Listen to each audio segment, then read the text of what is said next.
and no relief today. So I hope you guys are all doing well.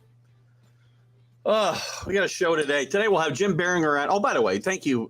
You're watching us live. Everybody who's seeing us live now is on Facebook or YouTube or Twitter or one of those outlets. You'll see us again shown live on, plausibly live for the first time anyway, on Roku at noontime today.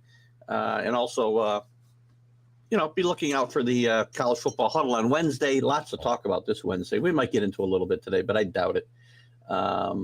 Today we'll have Jim Biringer on here in just a second, as I see he's popped in the room already, for a quick chat. I know he's was trying to get into vacation mode, he told me, but had some things he certainly wanted to chat about today. A blockbuster trade yesterday.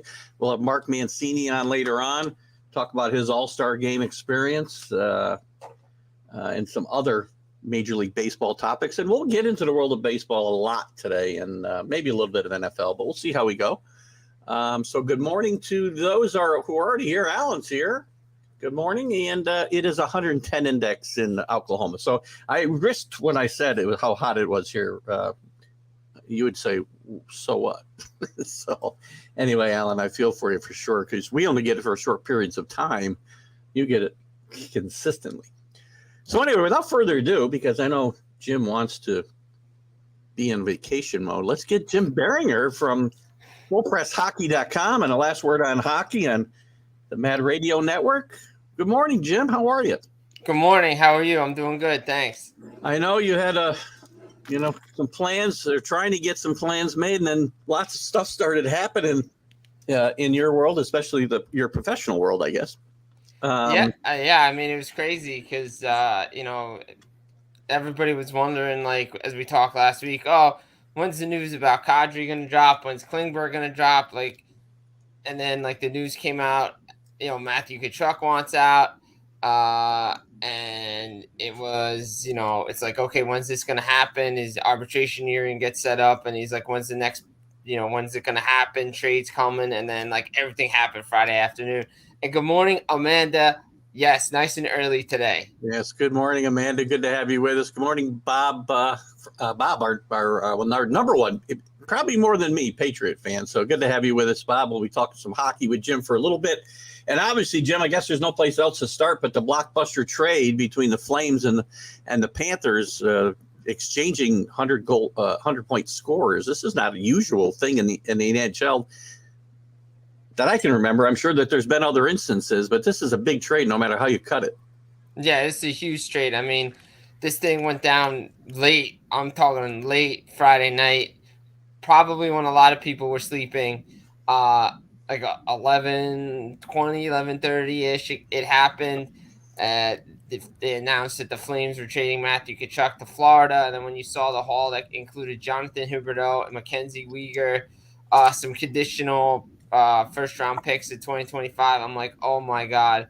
So, and then immediately the release was that he signed an 8-year deal. So basically this was a sign and trade that, he was going to only sign with certain teams. And, the Panthers gave up Huberdeau, who, by the way, was having contract talks with the Panthers to be extended and to be a Panther for life. Now, we'll see what happens going forward. But it's interesting because, like, Huberdeau was not happy about the trade, and I don't blame him. But the Flames get two good players to at least extend their run next year in the Western Conference. Now, if they don't do well, you could trade these guys at the deadline. But, you replace Johnny Gaudreau with a Jonathan Huberdeau. You have a nice defenseman in Mackenzie Weegar now.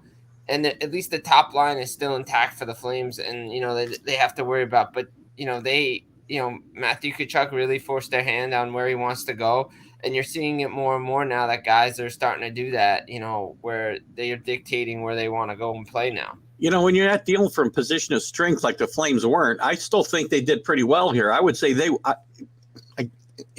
we have to see this play out, but I would think they're the winners in this trade, given the situation that they were in, that they had to trade him, and they did pretty well for him having them over a barrel like that.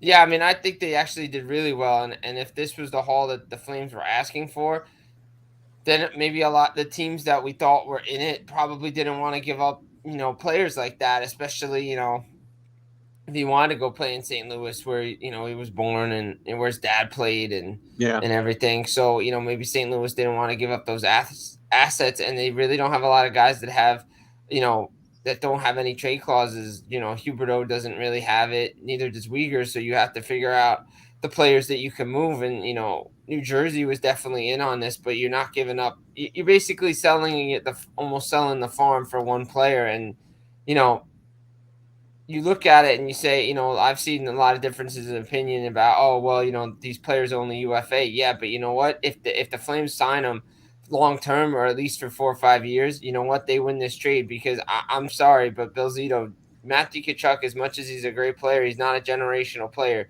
There's only a handful of generational talent. Right. There's one guy in Toronto named Austin Matthews, and then there's another guy in Edmonton named Connor McDavid. Now, Leon Draisaitl is really close to that. Yes, Kachuk plays with an edge. He can put up the points. Let's see if he do it because basically, the Panthers told Huberdeau, we're choosing Kachuk over you. So, there's some motivation there for Huberdeau to have another good season up in Calgary, and I think he will because I think the Flames still have a good team now. Yeah, and both these teams are going to be Stanley Cup contenders next year. It would be very interesting, and Florida's obviously got to improve their playoff performance to get there. But it would be interesting to see these teams match up next year in the Stanley Cup Finals. That'd be a very interesting result of this trade. What else is? Go ahead, Jim. It's funny because I think I'm trying to think if it's probably happened in recent time, but the one thing I can remember is that the Devils back prior at the 2002 NHL draft, they traded Peter Secor to Anaheim for Jeff Friesen and like Oleg Tverdovsky. The two teams met in the Stanley Cup final in 2003, so it was that was kind of funny to reference it. But another point of this is, you know, and then maybe it's being made a bigger deal on the other side of the border, but the fact that is the Flames lost two American players, Yeah.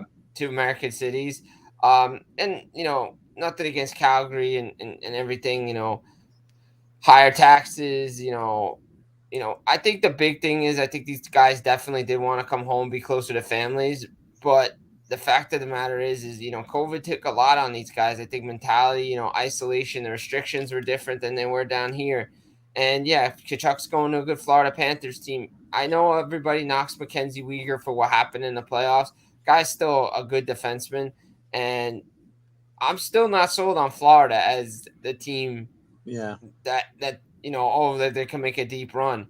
Look, they still have some learning experience to go through, and if Kachuk doesn't live up to this $9.5 million that you were going to pay Jonathan Huberdeau with a team that was clicking, I understand you need to make changes because of the performance, but this team was pretty good. Let's see if Kachuk gives them an edge that they need, but they still got it. They still have some work to do in that division, especially with Tampa.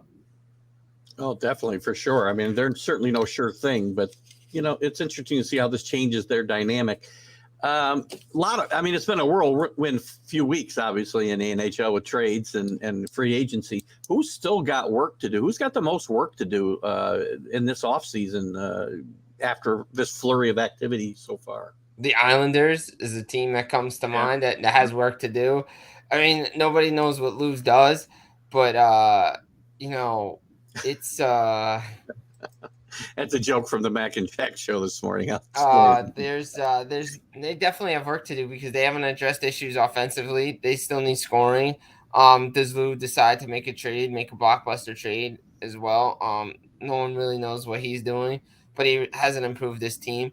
Also on Friday, by the way, Columbus Blue Jackets re-signed Patrick Laine to a 4-year deal, and then they traded Oliver Bjorkstrand to Seattle. And it was funny because after the Laine deal, everybody's like, "Oh, they got work to do." People were saying, one of the guys I do Tuesday thing with Full Press Hockey had said, "Oh, well, on my show I talked about these guys," and I was like, "Oh, well, don't be surprised if Oliver Bjorkstrand gets traded." And sure enough, like 5 minutes later, that's the name that goes to Seattle. I was like, really? Yep. I was like, yo, spot on, one more for the good guys. So yeah, no, Columbus, they Yeah. definitely looking good this year with Line and Goudreau. And of course Line is gonna want to resign. He's playing with Goudreau. I mean, that's gonna be a deadly combination. Losing a guy like Bjorkstrand is tough. Because I think they saw him as a part of their future, but maybe they can eventually get him back. And they have some nice center depth there that they can throw in, but Columbus is going to be a tough team. But yeah, the Islanders to me sticks out the most of teams that need to get stuff done. I mean, look, Devils fans, they're like, oh, Fitzgerald missed on all these guys. Well, maybe he has a plan that you don't know about. And, Yeah. does he want to mortgage the future? He wants to make hockey trades. He wants to keep the assets that he has and not diminish what they're building there. So their offseason has been pretty good. But yeah, to me, the biggest team, Carlos's favorite team is the Islanders. Stick out the most because they need to get scoring help, and they haven't really done anything. So it's going to be interesting to see what happens. I wouldn't disagree with that. And as far as teams that have really had a busy offseason and maybe they underperformed last year, is there somebody that sticks out as could make a major move this year based on its early results of the offseason? I mean, Ottawa could definitely improve from what they've done this year. I mean, I like what they've done in the offseason. Again, they don't give out awards for winning the offseason. So, of course, you got to play games, right? You got to play games, but they have definitely improved, and they're going to make life. They're going to definitely be a borderline playoff team next year. I wouldn't doubt it for the players that they brought in. I mean, that's the expectation when you bring in Giroux, DeBrincat, the guys like that. You have Talbot. They're going all in to make a playoff run next year. So, I like what the early returns are for Ottawa. Well, I had another question. What about some of the franchises that have been the traditional franchises that have been struggling in recent years, like the Blackhawks and the Red Wings, and now the Canadians last year, obviously they had a good year during the COVID season and went to the Stanley Cup final. But do you see any hope on the horizon for these? Hockey's better when these franchises are good, in my mind. Do you see any hope on the horizon for these traditional powers? Well, I mean, Chicago's got a ways to go before they see the light at the end of the tunnel with that rebuild going on. Though right now, obviously all eyes are on Patrick Kane and Jonathan Toews.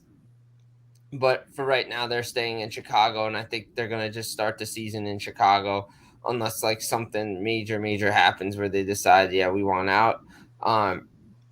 Detroit's gotten better. Stevie Y's building it up through the rebuild, but that's what happens when you have years of success and you don't start the rebuild within towards the end of your run. Like if these teams decided, okay, like if for Detroit, for instance, yeah, they went back to back, Stanley Cup Finals in 2008 and 2009, but instead of missing the playoffs in 2010 or 2011 and stuff, where they probably should have, they just extended their playoff streak. That's when things they should have started, but instead it got prolonged, and then they took a nosedive, and now they're building up again. Which Steve Yzerman has done so well again with a second franchise as he set the table in Tampa with Montreal. Jeff Gordon and Kent Hughes. They're doing things the right way. We'll see now what they do with Slavkovsky. Does he go down? Does he go back over to Finland to play? He's definitely going to get a look. But they're building things the right way there. They're getting, they have cap space, but they don't want to bring in bad contracts. They've already said that. But they're gonna, it all depends on what Carey Price does and everything. I think Detroit and Montreal are in better positions than Chicago. And I guess as kind of a tag-along question, we're looking now this coming year will be 30 years if a Canadian team doesn't win a Stanley Cup. Or is somebody ever going to win a Stanley Cup in Canada again? Calgary obviously is the most likely candidate at the moment. Is there any, it is shocking to me when I saw this stat when we were talking about during these Stanley Cup playoffs. I was shocked that it had been 30 years. It really doesn't seem like that, and it's got to shock the Canadians, I'm sure. I mean, as a whole, not just the team. Yeah, I mean, it's crazy to think that 30 years, but I mean, more teams, different factors. It's hard to get players to go north of the border because a lot of teams on their no trade clause put the 7 Canadian teams because they don't want to go north of the border for some reason. Yeah. Is it the pressure of playing in the city? Is it, the scrutiny? Is it the media? There's so many factors. Yeah, financial reasons. Yeah. Two, you're losing money. But look, eventually, Winnipeg got close. Calgary's a team that's there. Edmonton could get close. I think two teams in Alberta have the best chance right now. Outside, everybody says Toronto, but I'm not sold on it. But you never know. I mean, somebody's got to go on a run and make it happen. For them to win another Stanley Cup north of the border, which, it'd be great to see. But, it's not like Canadian players aren't winning it. Like, as everybody said, there are Canadian players on these teams. But, yeah, the Canadian-based team has not won a Stanley Cup since 1993. It's crazy to think that.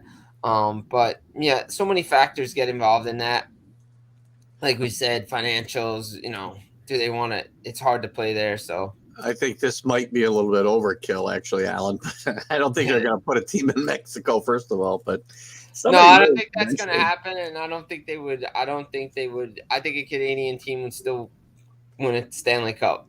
Yeah, beforehand. You'll see an NFL team in Mexico before an NHL team. That's for sure. Probably, right? I wouldn't doubt it. What else?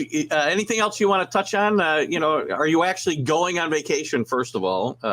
Or was that just kind of where your mind was when we were talking yesterday? That was kind of where my mind was, but I definitely am trying to go on vacation again sometime down the road. But yes, no, that was where my mind was because it's like, okay, it's time to get into the chill part of the off season and not have to worry about stuff. But hey, this is what happens. It's the NHL. It's like every sport now. It's year round for some reason. Is there anything else you wanted to bring us up to speed with today? Nope, that's it.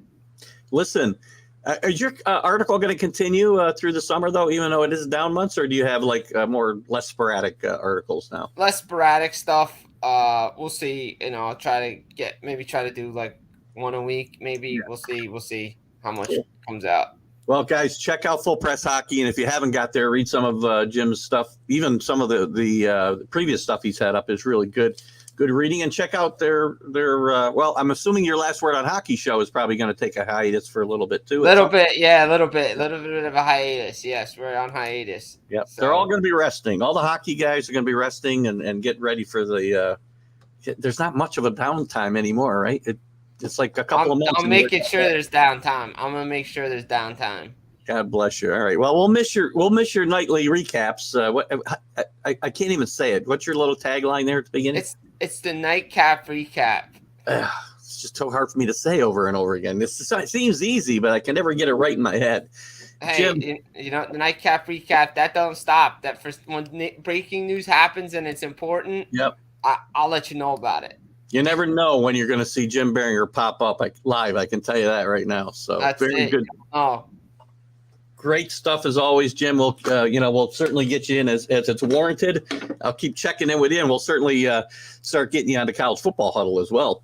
Yeah, soon enough. Games are only a little more than a month away.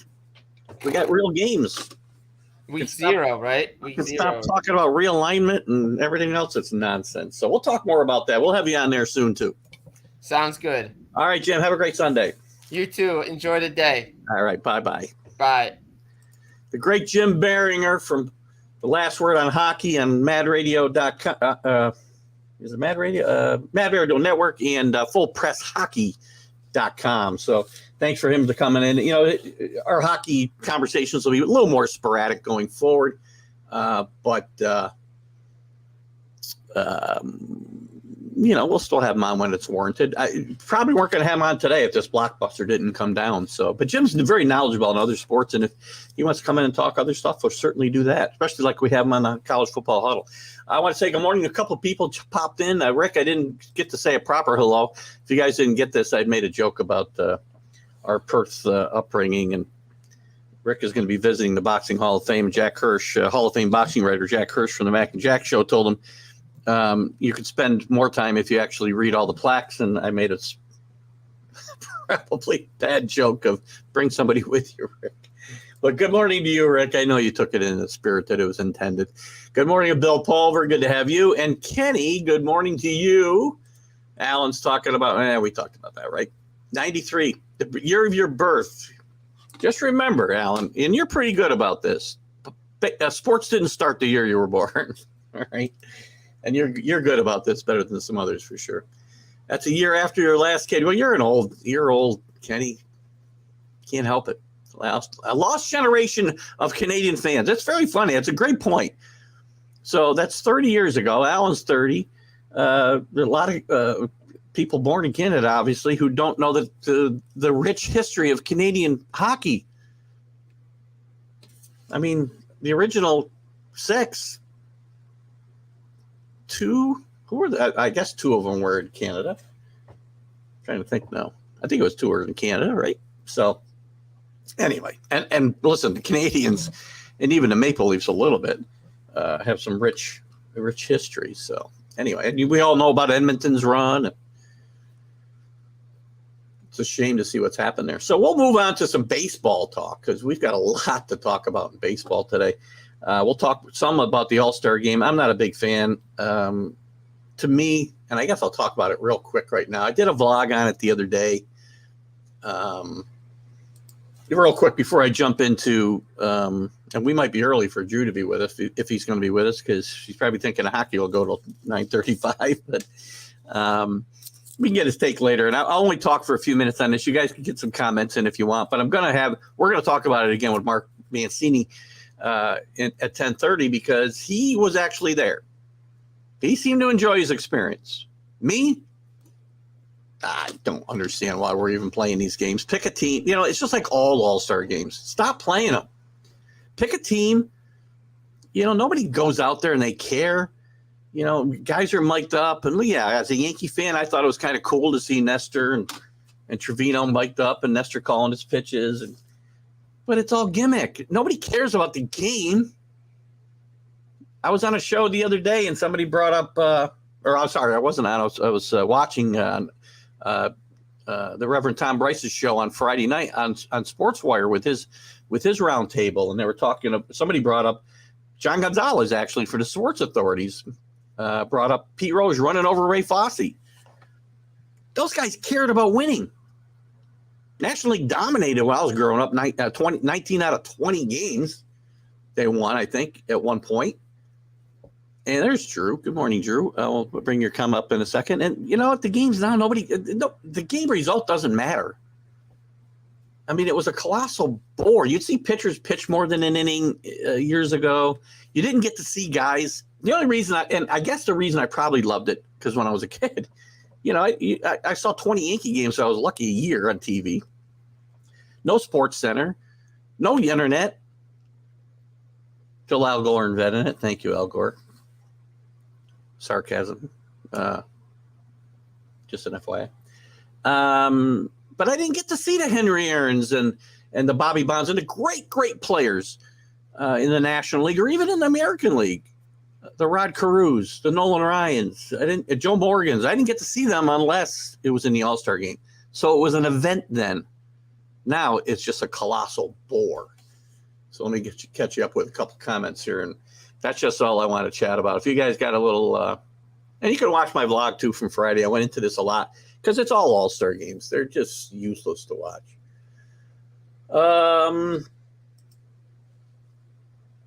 Couldn't care less about the All-Star game or the Home Run Derby. I agree. You know what? I had a little bit of interest in the Home Run Derby, I guess, just so that we had something to talk about on the Started Up show in the morning. But I wanted to see if Pete Alonso could get 3 in a row, and that's all I had. Thing takes too long, first of all. They could do this in a lot less time. So I agree, Drew. And good morning to you.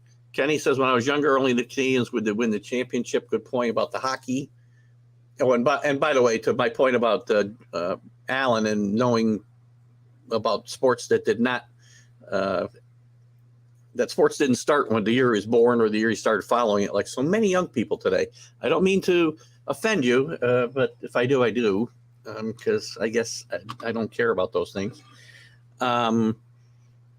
happens when you're never offended by anything. You don't care if you offend other people, I guess. I don't do it on purpose. But that's good to know. So let's move on here to some other comments.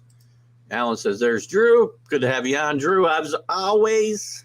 I thought you might miss a little bit of it because I know you tried to jump in for the baseball, which is going to be I think we'll spend most of our time on baseball. We'll get into NFL a little bit, potentially, but we'll see how that goes. It's a show, and it always has been. Again, more money for the owners. Agreed. And what it is basically a place for the TV networks to advertise their new shows, to put more uniforms and wearables out there for people to buy, because we can't even have the traditional wear your own uniform. You've got to have this.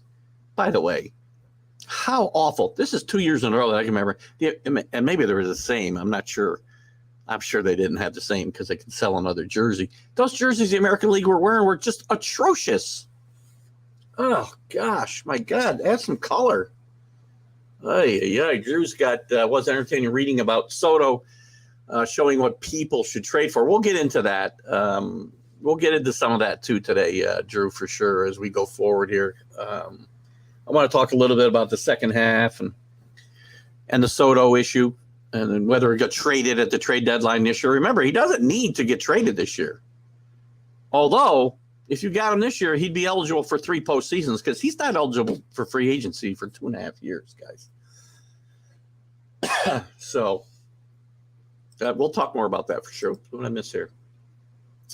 Alan, only matters for the World Series. No, I don't think they're doing that anymore, Alan, by the way. And somebody can correct me, but I think they did away with that.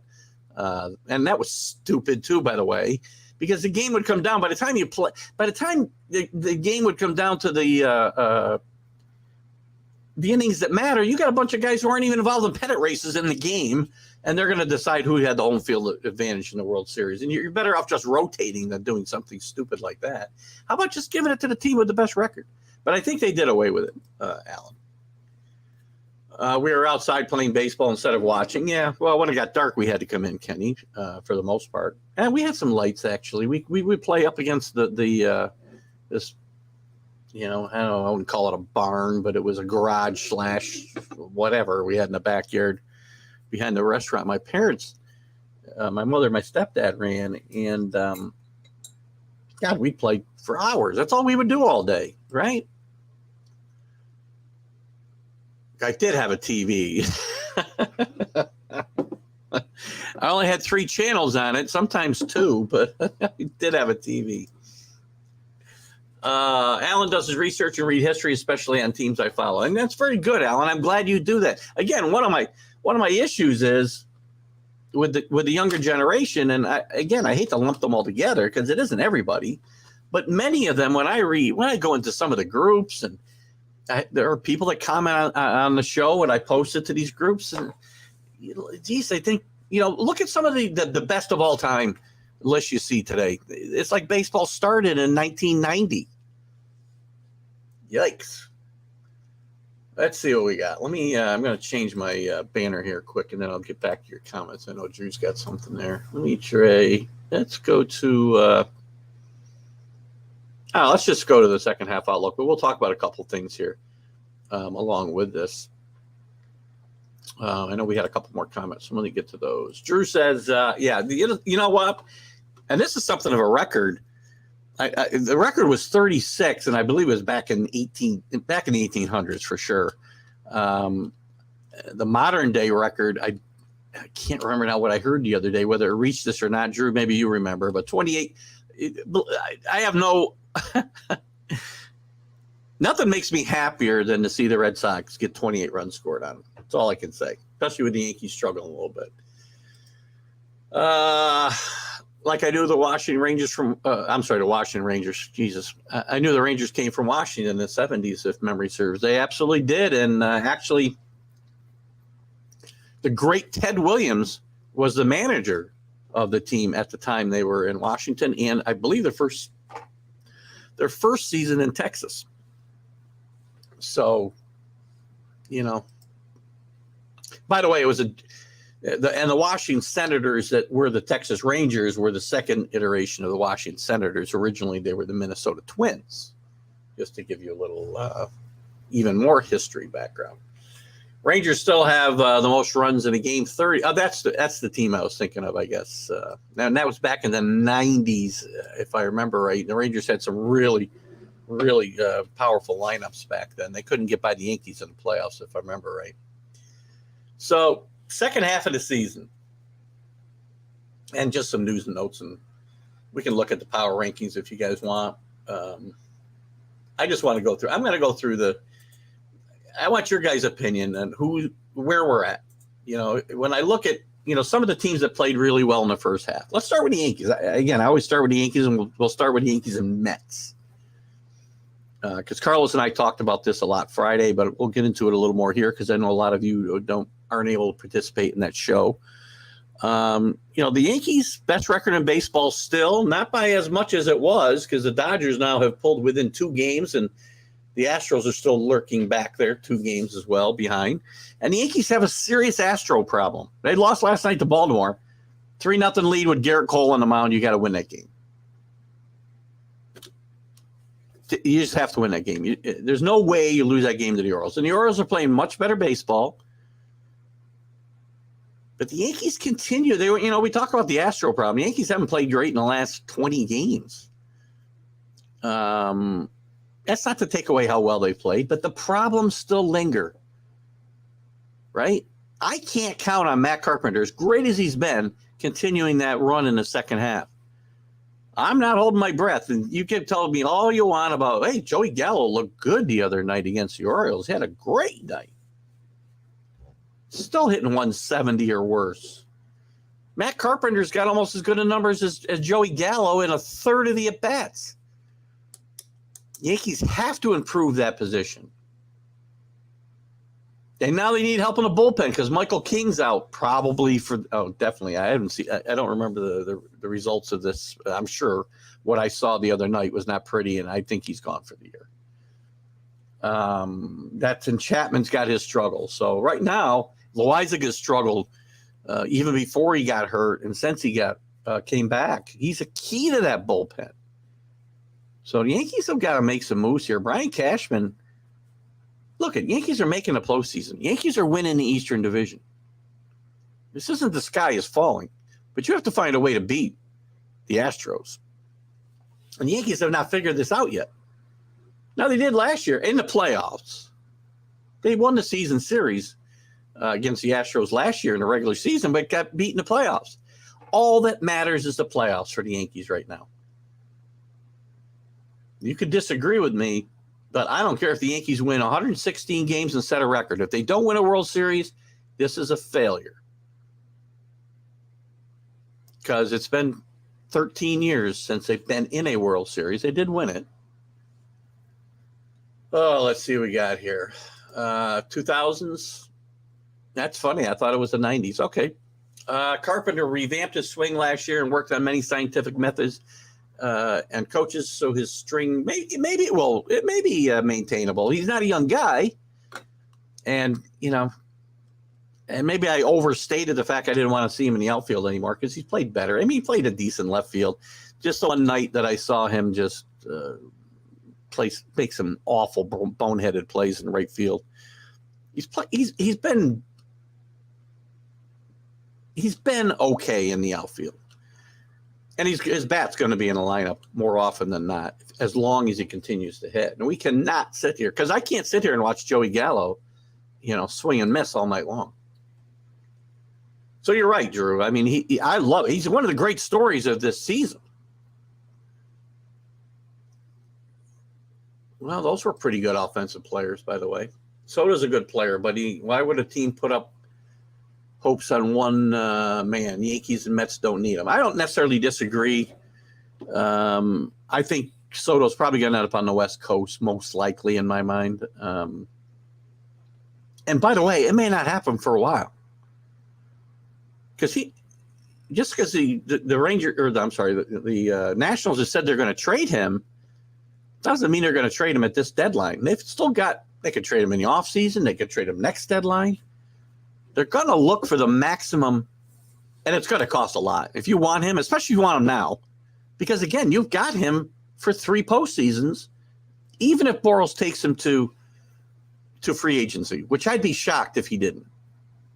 I'm the Yankees or I'm the Mets. I don't make a trade without having a contract because it's going to cost, most of your minor league system and a player. Mets wanna, they better start talking about Pete Alonso. And Alvarez, I think, is the catching prospect. Drew might be able to help me there. Plus, I don't know the Mets have the prospects to really make this move. Yankees do, but doesn't get made without Velope and Peraza and maybe Dominguez and maybe Gleyber Torres.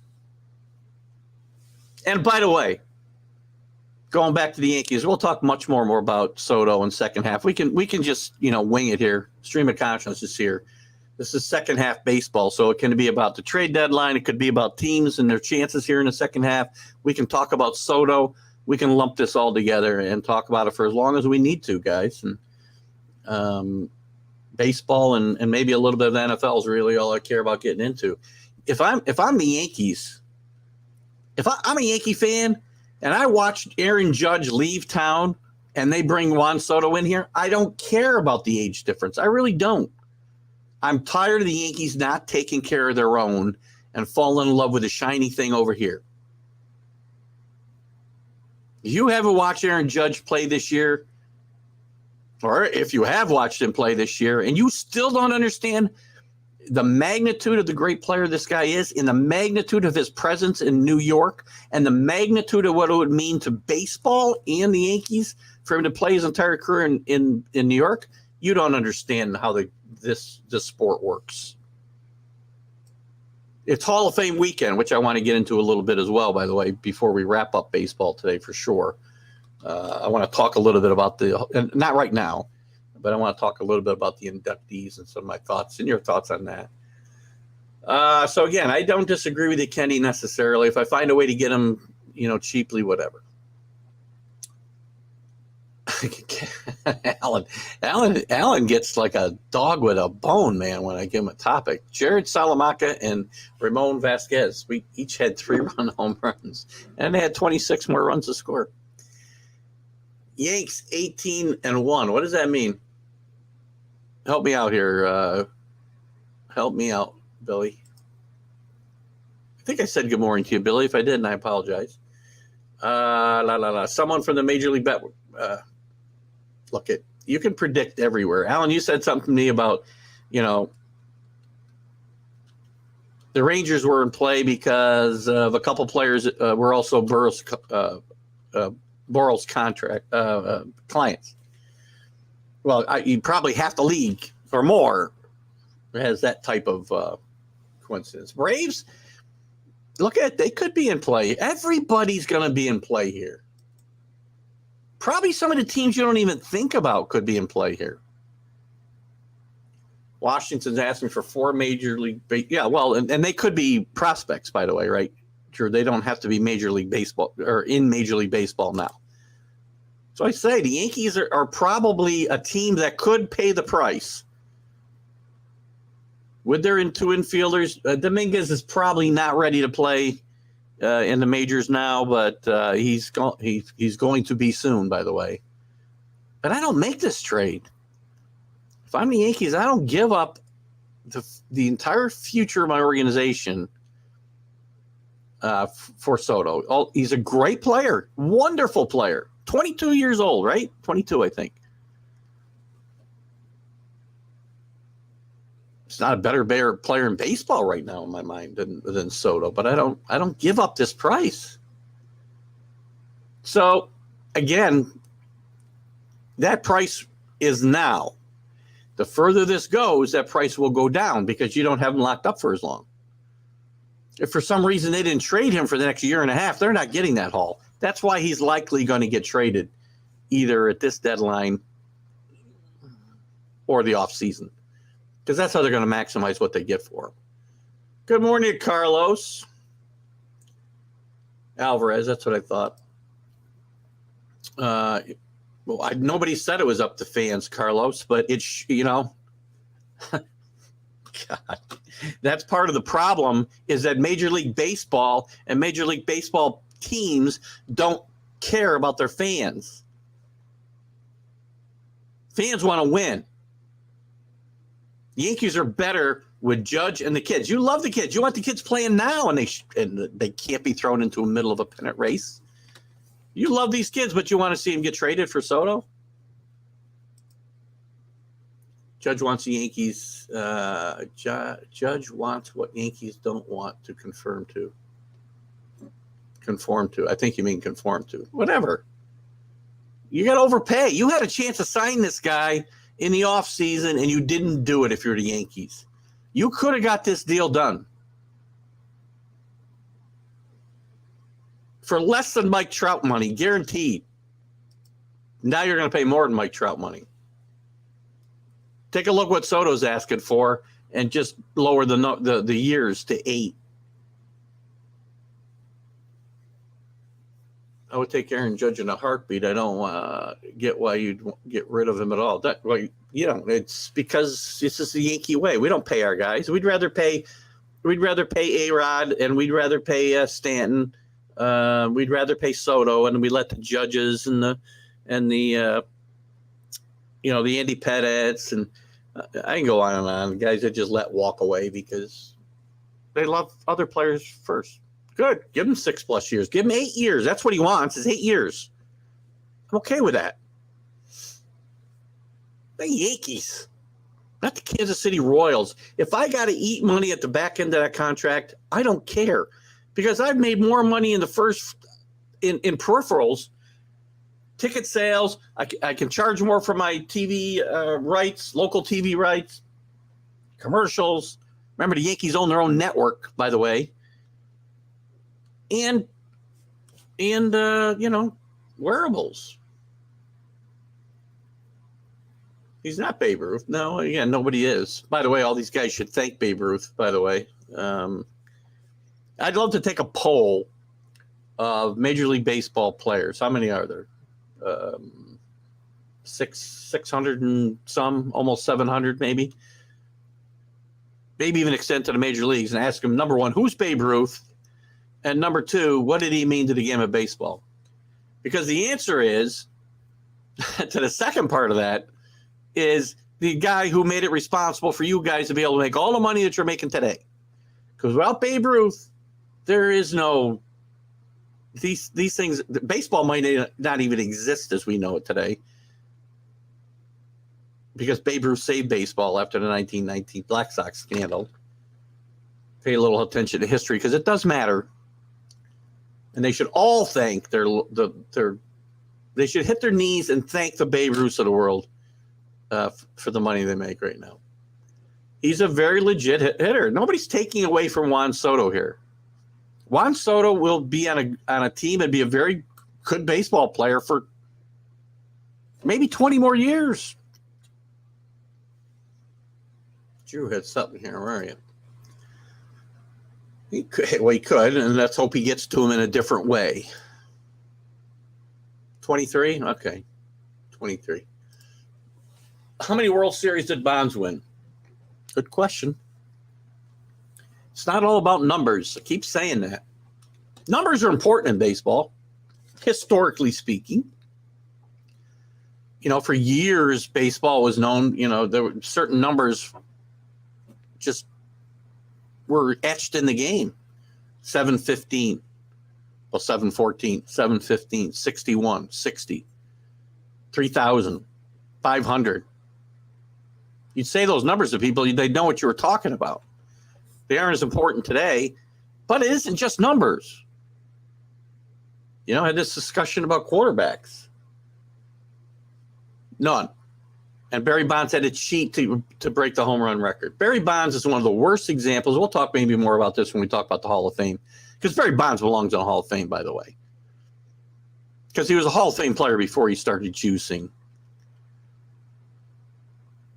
And it's sad that he had to do that to get that number. And in my mind, guess what?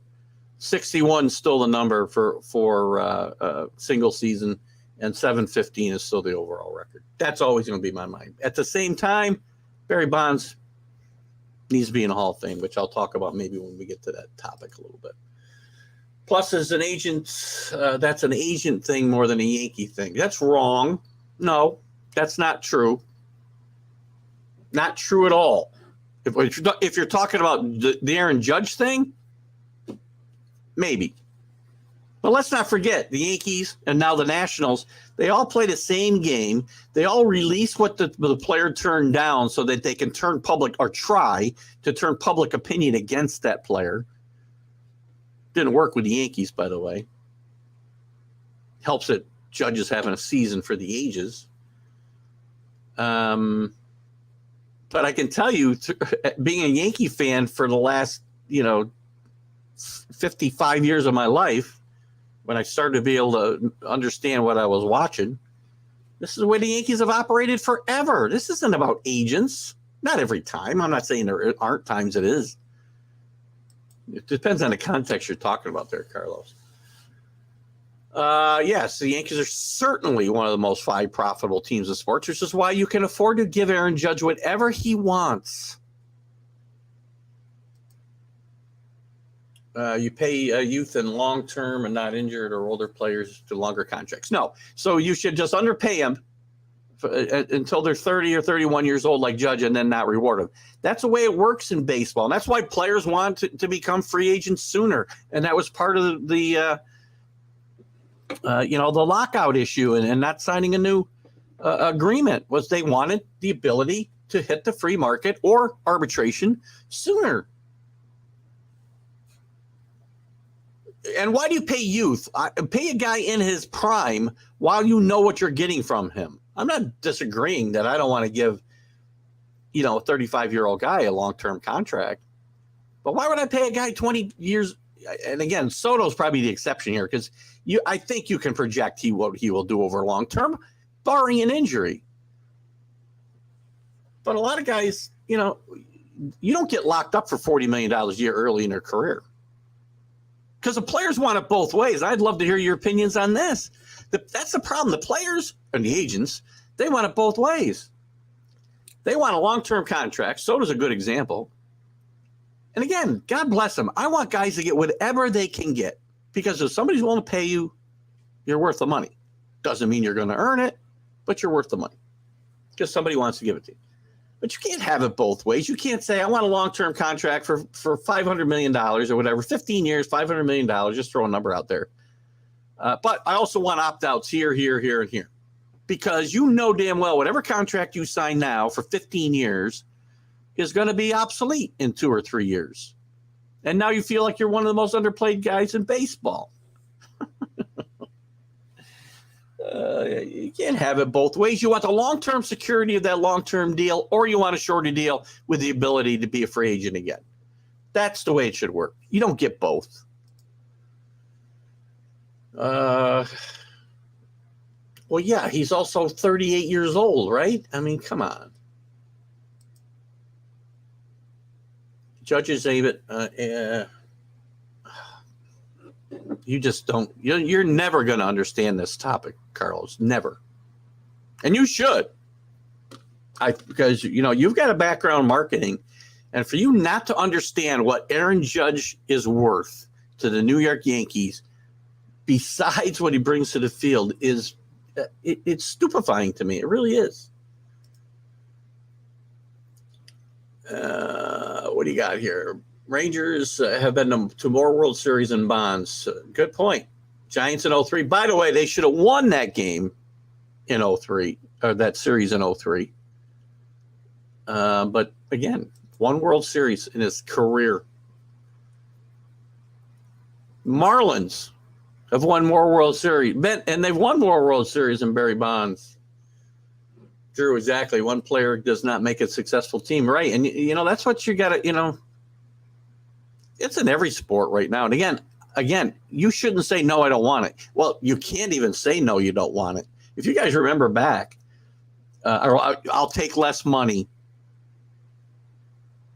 Well, you can do it when you're in if you're a free agent, you can take less money to help the team, renegotiate contracts down. Happens all the time in football. Tom Brady did it forever. But if you remember when A-Rod came to the Yankees, A-Rod was originally traded to the Red Sox and had made an agreement to restructure his contract And the Players Association said, no, you're not, because of the precedent you're setting. Unless you're Bobby Bonilla. Jack Hirsch brought up a good point on the Mac and Jack show this morning. Why not set up an annuity for Aaron Judge? You know, whatever. If I'm the Yankees, I sign him to what he wants, and if I got to give him $2 million a year for the rest of his life, I'll do that too. Not that he's going to need it after this contract. Oh, just so frustrating.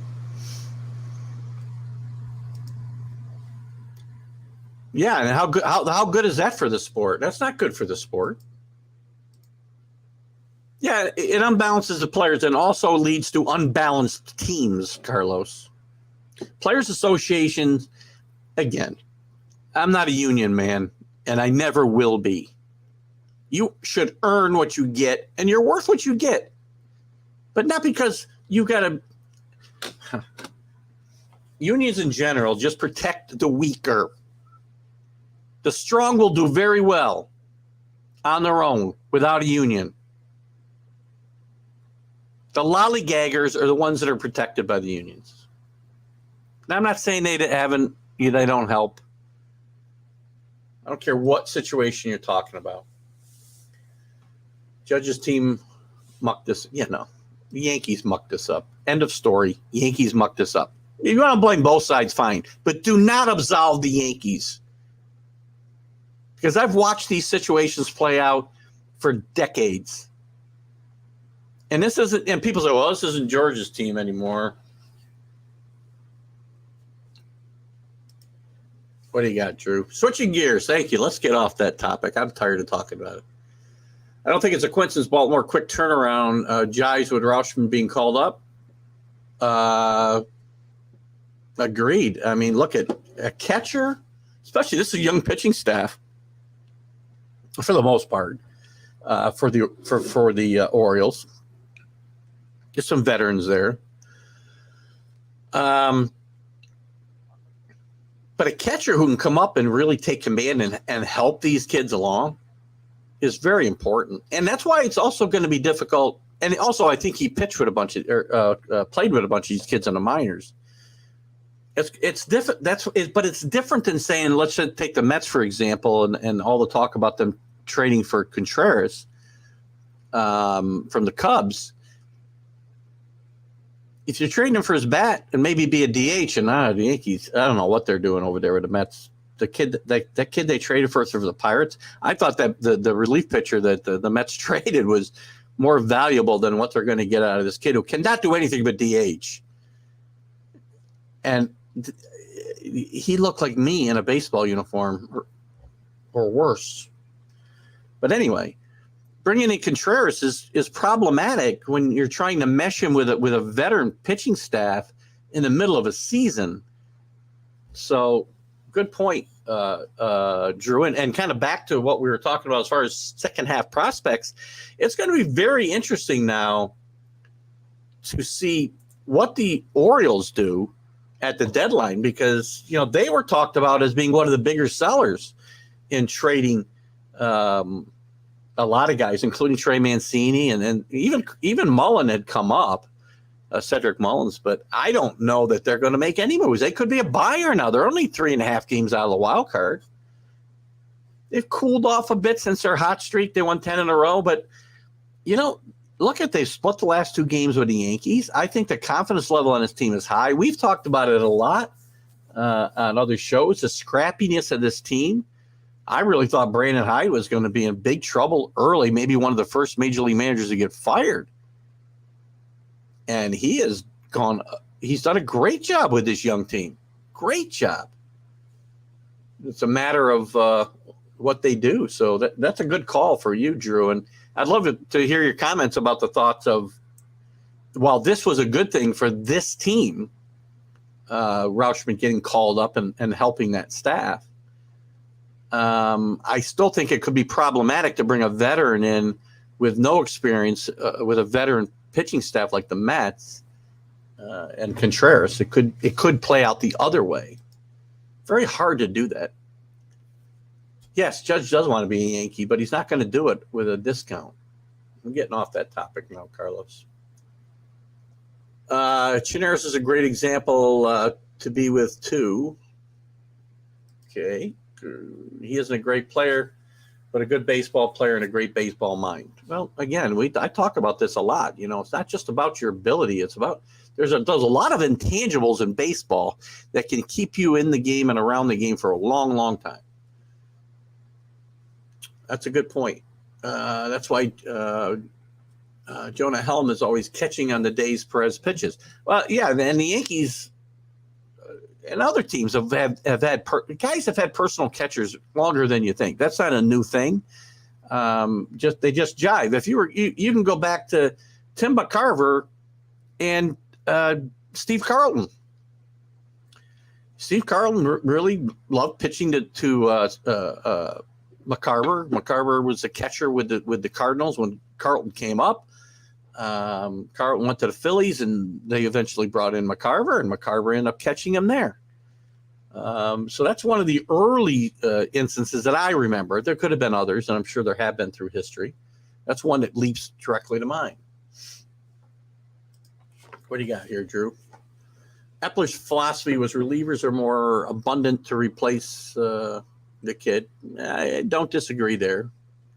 I mean, he didn't have a big body of work. I mean, he only thrown, I don't know, 17 or 19 innings, but he'd been effective, very effective. They do need a left-handed bat, but I don't know if this guy, listen, it's a little different playing in Pittsburgh than it is playing in New York. And this guy can't help the team anywhere but DH. And I know their numbers with DH have been atrocious. Davis and Dom Smith. And I still don't think they're done because this kid can't hit lefties at all, right? So you still got to get a right-handed hitter. I still think Nelson Cruz is going to be a potential chip for this team. What's the rest of your comment here? And again, I apologize. I'm probably judging this kid by his cover and whatever. There's a lot of guys, including Babe Ruth, who were not, didn't look like they were tremendous athletes who did very well. Michael Perez is a good handler of pitchers. Boy, I'll tell you though, he's hitting about $150. I'm not sure that Met offense can handle a 150 bat in a lineup. Not sure.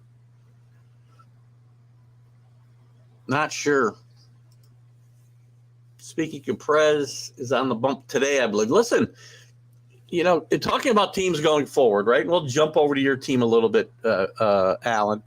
The Rangers, you could see, listen, here's the deal.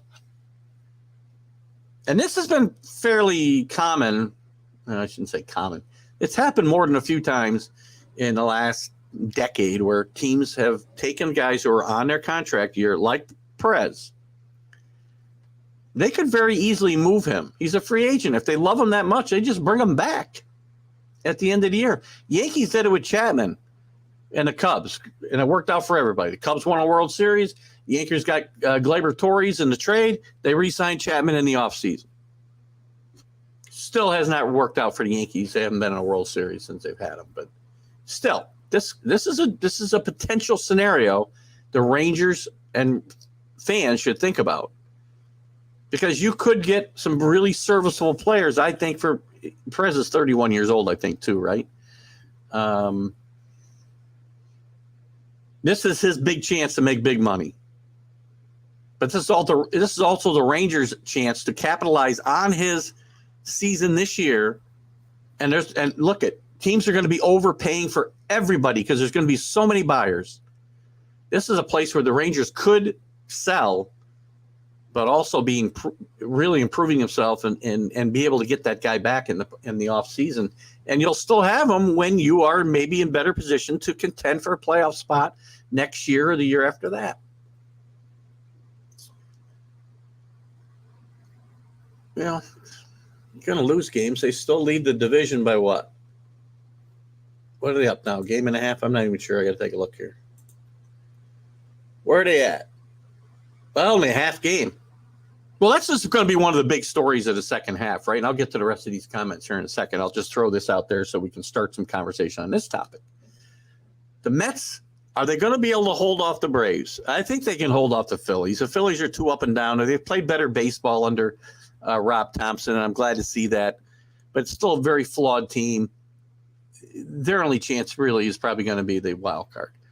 The question is going to be whether the Mets can get improved enough to hold off the Braves, because the Braves are a much better overall team than the Mets on paper. Don't play the game on paper. You play it on the field. I don't give the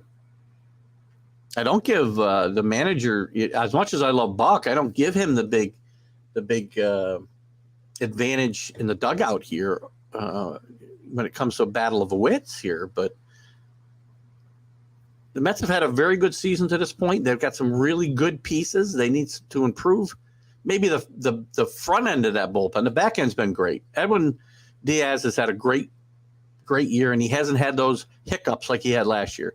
Last I saw, and this could have changed maybe now after yesterday, I don't know the stat, but the other day, or at least at the All-Star break, they were 50-0 when leading after 8 innings, which is pretty good. How does he not provide more depth for the Mets, Carlos? They don't have a right-handed DH. They do not have a right-handed hitter that is doing anything that can perform from this. And they're not going to pay it. They wouldn't have to give up hardly anything to get Nelson Cruz. So you cannot tell me Nelson Cruz does not improve the Mets. He does. He's been down these types of stretches with teams before. He's a professional hitter who can still put the ball out of the ballpark and would be a great influence on the rest of this lineup. Got off to a bad start this year. His overall numbers aren't awesome, but he was off to a bad start. The Mets are not overpaying for Josh Bell. But Nelson Cruz is an improvement over anybody else you're going to play at DH, because the kid they just picked up, which I can't remember his name now, Vogel's son, Vogelberger, whatever his name is. Carl, I'm looking for Drew's comment so I can find it. Because listen, you know me and names. He can't hit left-handers. Mets cannot be done. The Mets are done. They're in big trouble, I think. We got a lot of comments here. Wow. It will not help their team, really. Carlos, I mean,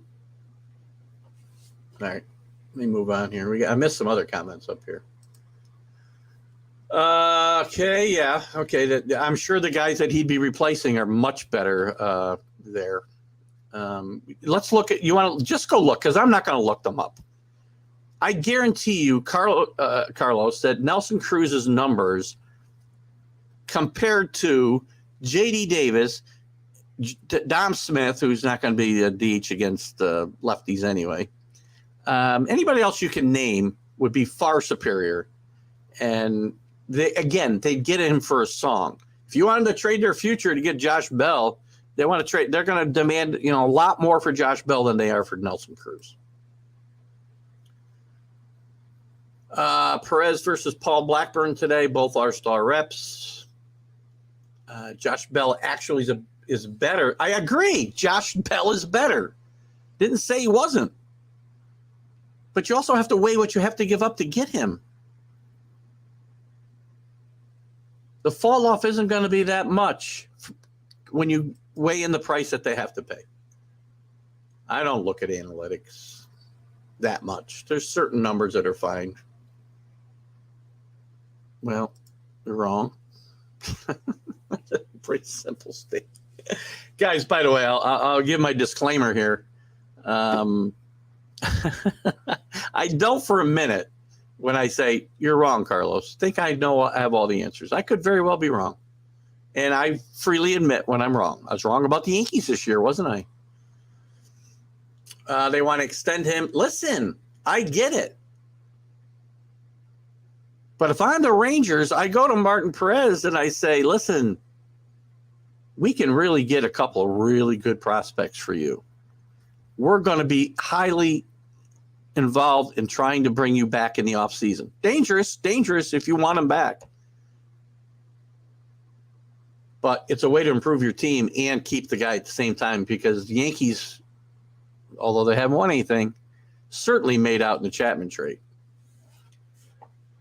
And they tried to do the same thing with Andrew Miller, but it didn't work out. Mets, Braves, Cardinals, Brewers will be the big division leader contest for the second half. I agree, Drew. Listen, the Mets and Braves, whether the Mets can hold the Braves off or not, I see no reason to think they're going to collapse like they have in the past. Not with Buck at the helm, not with the way some of these guys have bought in, not if they get a healthy DeGrom back, not with Scherzer at the top of that rotation. Because, again, you got a stopper. You got a guy. You're not going to go on long losing streaks if you got DeGrom and Scherzer, or even one of them in the rotation. I mean, to just show you the importance, and unfortunately, the analogy isn't as strong as it should be because of the way starting pitchers are used today, but it still applies when you're talking about Scherzer because he pitches deep into games, right? Ron Guidry, in 1978, when he went 25-5, I mean, some astronomical number of his wins came after Yankee losses. Certainly more than half. And that's where the value of that great pitcher at the top of your rotation matters. You don't go on long losing streaks. So I think they'll stay in it. Whether they can hold off the Braves is a different story. They're definitely going to be in the playoffs. There's no doubt about that. The Brewers, who, Drew, you know, I picked to win the World Series. That pick isn't looking great, but there's been other World Series winners who at this point in time that weren't looking all that good.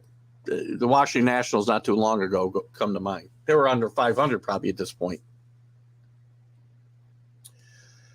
I do think that'll be a battle in probably what is, both central divisions of baseball are probably going to have very good races for the title. And the Cardinals will probably stay in a wild card hunt too, obviously. They're going to be the most exciting division races, but they're also the most mediocre divisions as well. So I think those are places, you're right, we can concentrate on a little bit. Mets already had 2 players in trades, 3 more, and it will be the same concept as the Braves. Well, yes, if it's a big if. The Braves made some great moves last year to get Duvall and Soler and the rest of the names are escaping me. Jock Peterson, I think, was one of those guys. You can't expect every year to bring in journeyman players like those guys. And they are no better than journeyman players who played great down the stretch and really were the reason, or a big reason, that the Braves won the World Series. Came back and won the division and won the World Series. That's a roll of the dice, though, to be able to think you're going to bring in, again, a bunch of journeymen and they're going to play better than their career norm and lead you to the promised land. Billy Pulver. Mets have played less than 8 games. What? How does that happen? Have played 8 less games than who? That's not true. Is it?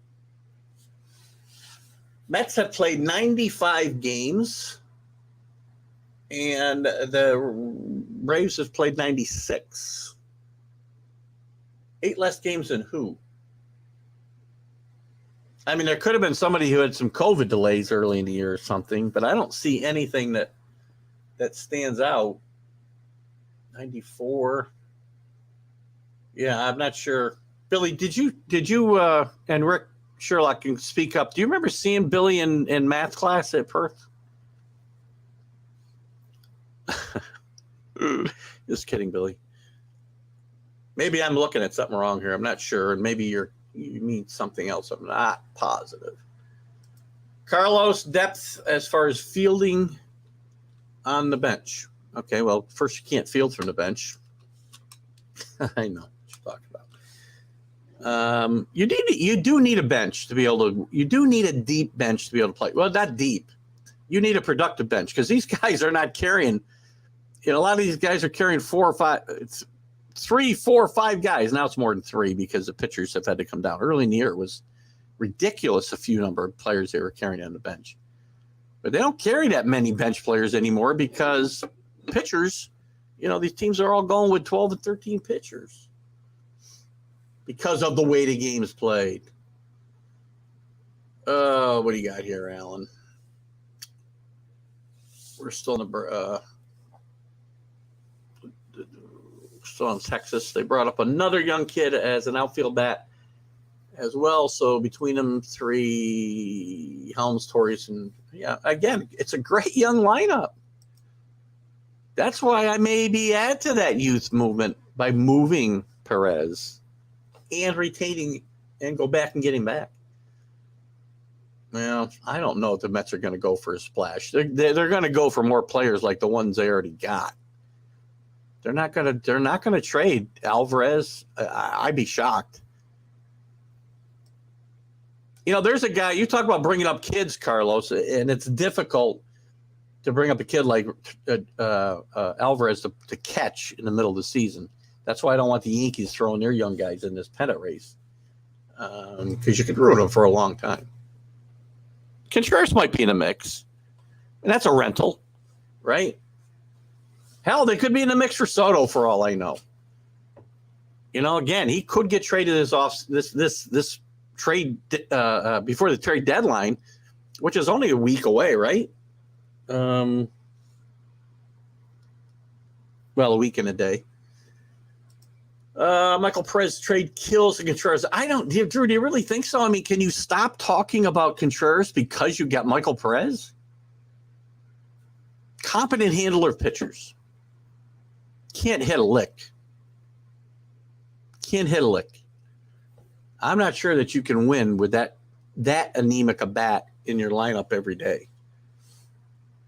The rest of the Mets lineup is not prolific enough to overcome that type of. Let me see something here.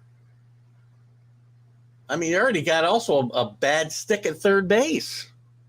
To me, I might go out and improve third base. I mean, if you get another bat somewhere else in the lineup, because I can't have two guys not hit three guys. Again, when you get nothing out of your catcher, nothing out of your DH, which maybe you'll get more now because you traded for this kid from Pittsburgh. But tonight you face lefties, you're probably going to get nothing. And nothing out of your third baseman. I mean, what's Escobar's numbers? They're awful, aren't they? They're so bad I can't even find them. 219. Does have 11 homers and 40 RBIs, but, that's not great. Defense is okay. But I don't think they got what they thought they were going to get out of Escobar. That's it's an empty spot in your lineup. Not necessarily, Drew. They can flip Perez too. No, I just don't think that. I don't think that should take them out of the Contreras conversations for sure. No, if they get Contreras, Alvarez is not necessarily out the door unless that's the price for Contreras, right? Because listen, the Cubs are also talking about trading Contreras and bringing him back in free agency, so they may not want a catcher back. And I might trade Alvarez for Contreras. If I'm the Mets, I don't do that. And Contreras is a rental. There's no guarantee you're going to sign him, Carlos. So Alvarez is still an important player there. You've seen their draft. They got some solid young pitching. The draft's always a crapshoot. I can't really get too excited about the draft until I start to see these kids play real, meaningful, higher level baseball. So many kids. I mean, they get the rookie league, A-League, high A-League, and they all of a sudden they're struggling. So we'll see. And that includes everybody, including Holiday with the number one pick. We don't know what's going to happen. The Mets will not part. Yeah, that's what I say. They should not part with Alvarez. And Contreras does not have anything to do with Alvarez unless the Cubs are asking for him back, and then you don't make the trade. But again, you're going to have to give. They're not going to. even if they get Contreras, they are not going to sign him to any long-term deal after this season. This would be a rental in my mind. Now you looked at the standings. Gotcha. No worries, Billy boy. AL Central will be a race too. And again, that's what we kind of talked about here a minute ago. Where are we? Twins, I did pick the Twins to make the playoffs, by the way, just an FYI, and they're holding a 2-game lead over the Guardians and 4 over the White Sox. Listen, I really thought there was a decent chance Tony La Russa was going to get kicked to the curb at the All-Star break, similar to what the Jays did to Montoyo. And by the way, they're playing much better baseball since that move. So sometimes it kickstarts a team, sometimes it doesn't. White Sox are certainly a team in need of a kickstart, though. But you're right. That it is a division of who cares, because the Twins probably aren't going to win. They'll probably end up they would end up in the wild card round. They'd get all the games at home, which gives them a chance to advance. But, I don't know. I know it gets tough, but I managed to do it. But that, it is. There's times where I get lost, as you see, because there'll be something totally out of context, and I've got to get caught up a little bit. But usually after a while, I try to do it. But thank you for that compliment, Alan. But I want to keep people involved, right? And everybody's interested in something different. So that's why we call it the Stream of Consciousness Show, because we're all over the place. And by the way, people love it. Escobar should be better. Who knows if the Mets put JD? They're not going to put JD, because JD Drew, first of all, is a downgrade defensively, and he can't hit. Now, I know you're going to tell me he hits better when he plays third base, but there's no guarantee that Davis is going to rebound with a bat. He's not a young guy. As long as the Mets don't trade for Gallo, they'll be fine. Alan gets his obligatory.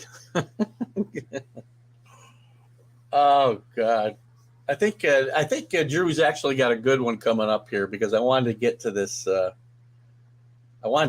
Topic. Julio Rodriguez's effect on the Mariners has been marked as well. Yeah, the team hurt most by this All-Star break has been the Seattle Mariners. They went in with a 14-game win streak, I believe, and they've now lost 2 in a row. They gained some ground on the Astros. I think they'd gotten inside of double digits, and now they're back to 12 games behind. They'll make the playoffs most likely. This Mariners is a good team. It was one of the most underachieving teams in the first half until that last few weeks. Scott Service was another Service. Probably saying his name wrong. Was one of the guys in danger of being let go too. And sometimes hanging on and being patient pays off, and it has for these Mariners. And don't forget, this team, without Rodriguez and some others, won 90-plus games last year. And Kenny gets his obligatory cornhole reference in here. Listen, if cornhole becomes bigger than baseball, Kenny, this show will no longer exist. The 2 players should be Gallo, and Cruz should be an independent ball. Yeah, listen, if Joey Gallo were playing up the road here for the Tri-City Valley Cats, I wouldn't go.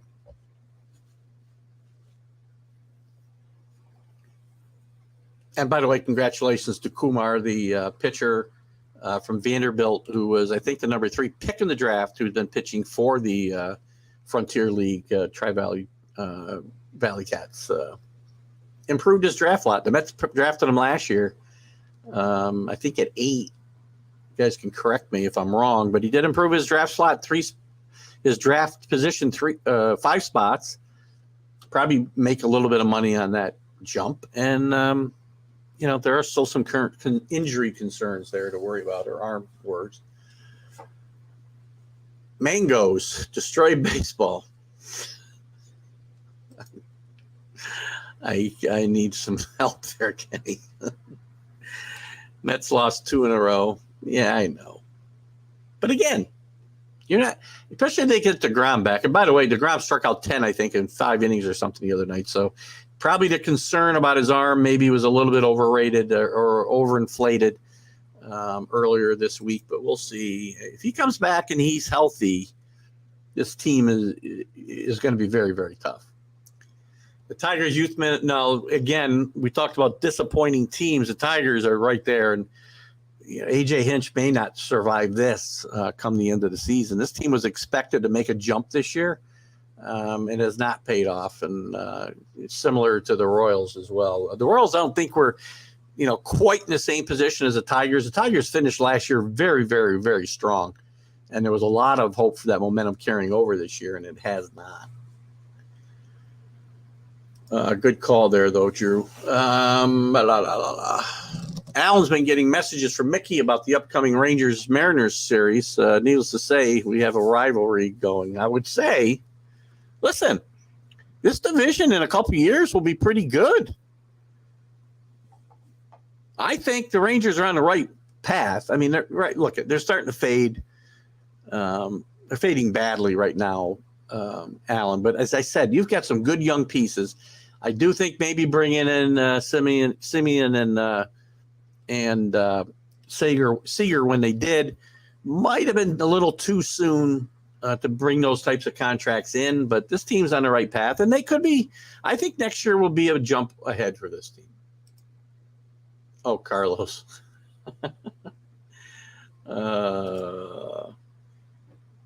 I go to a handful of games a year. I've only been up once so far this year, but I do go. I used to go quite a bit. I would go once a week sometimes. A few years back, it's a great night at the ballpark. It's a really cute little minor league ballpark, and it's a lot of fun. They'd have some good entertainment, and the competition is really good. Pete Incaviglia, if you remember from the Rangers, Alan, and also from the Phillies, is the manager there. He's his second year up there, and they've done very, very well. It's always been a very competitive team. They were affiliated with the Astros for 2 decades, and last year they dropped that affiliation. The Astros did. You said they should trade Judge and bring up younger guys because Gallo is better. No. That's certainly not accurate. Rucker. I said Kumar, right? Where did I get that? Rucker is what I was talking about. Sorry. Mets are not happy with the health issues with Rucker. Well, that's fine. And, I get that. You make a call, make a decision. Same thing as sometimes you draft guys. That's the thing with baseball, right? You're often drafting guys that don't even come out because they can go back to school. They're high school players. They decide to go to college.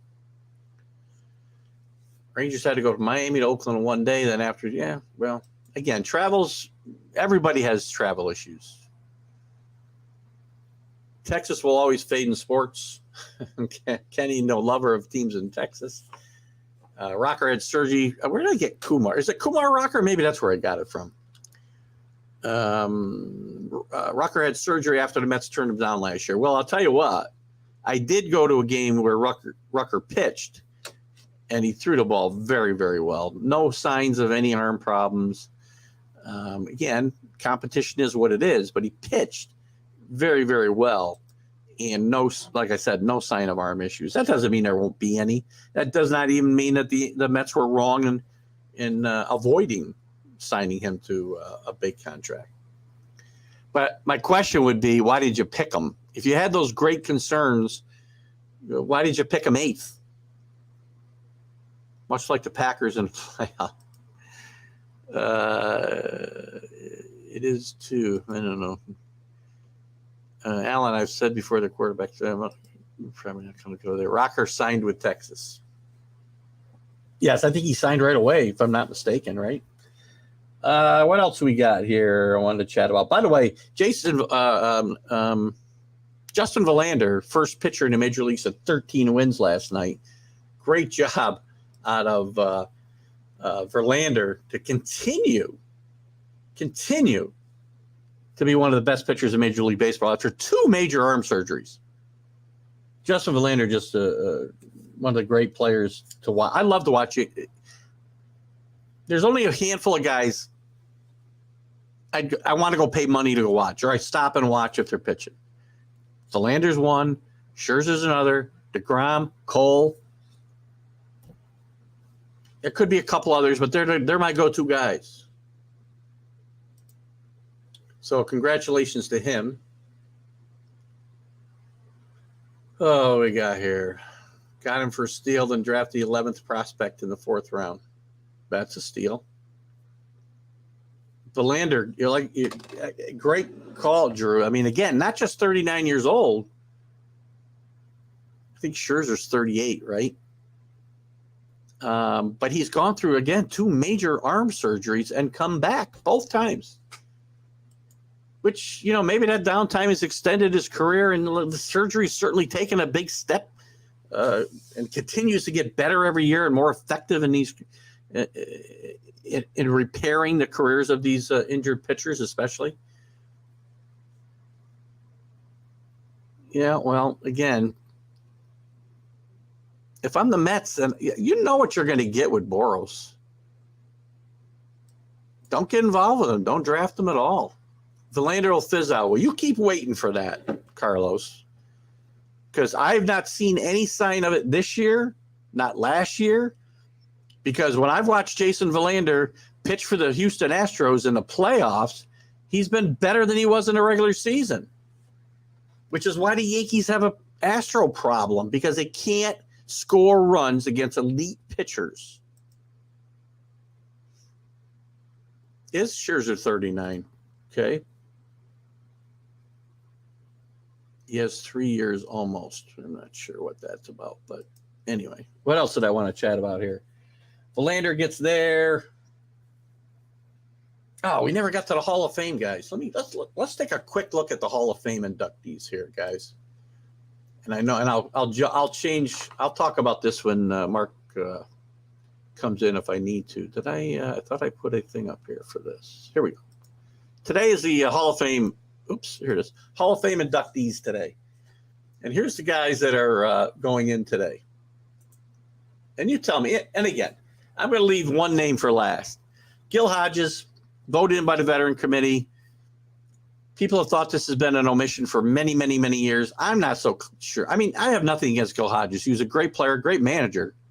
He's going in for his playing. Well, I guess when you get in with the veterans, it could be a case of the combination, right? But again, his numbers don't jump out at you. A very, very competent player. But if he's in the Hall of Fame, Don Mattingly's got to be in the Hall of Fame. Jim Cott. I love Jim Cott. I love watching him out there with no shirt, no sweatshirt when he was playing late in his career with the Yankees and the Phillies and the Cardinals. After a great career with the Twins and the White Sox in between. Really, really good pitcher. Not sure he's a Hall of Famer, though. Minnie Minoso. I mean, his biggest claim to fame is well, he's probably the first Cuban-born player to play in me. I'm not sure about that even. I shouldn't say that, but he played in 5 decades. It was a gimmick, but 5 decades. Tony Oliva. Again, if Tony Oliva's in a Hall of Fame, then I got to start thinking about guys like Mattingly and Munson. Tony Oliva had some great years, but was cut short with injuries. Thurman Munson had some great years, cut short by dying. Mattingly gets a bad back. And I would argue that Mattingly had years that were at least as good as Tony Oliva or better. Tony Oliva was a great hitter. I'm taking nothing away from him.